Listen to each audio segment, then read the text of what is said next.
In this video, I will show you how you can fix if your old iPad is stuck on red battery screen. Now, to fix this issue, first of all, just check the charging cable and the adapter of your iPad and make sure that they're not damaged. And also make sure to use your iPad's original charger with your iPad, because if you use a third-party charger or a charger which is not supported by Apple, this can damage your iPad. Now, after you have made sure that your charger is not the problem, then just check the charging port of your iPad and check if the port is blocked by any dust or debris or not. If you see any dust or debris blocking the charging port, just clean it using a soft brush. After that, just try to charge your iPad from a different power source. Like try to plug one end of your charging cable to your laptop or to your PC and try to charge your iPad with that method.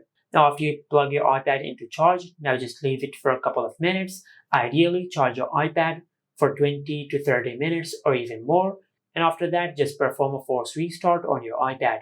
If you have an older iPad which have a home button, now to force restart that type of iPads, just press and hold the home button and the power button at the same time.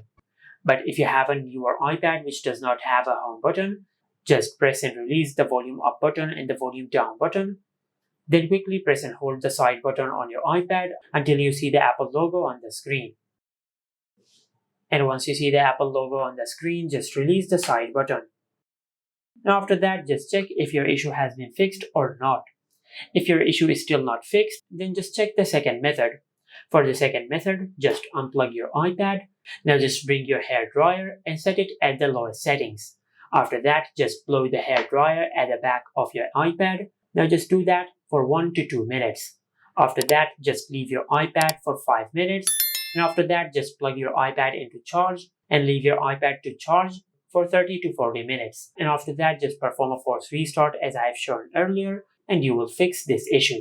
And this is it. Make sure to like, comment, and subscribe. Thank you for watching.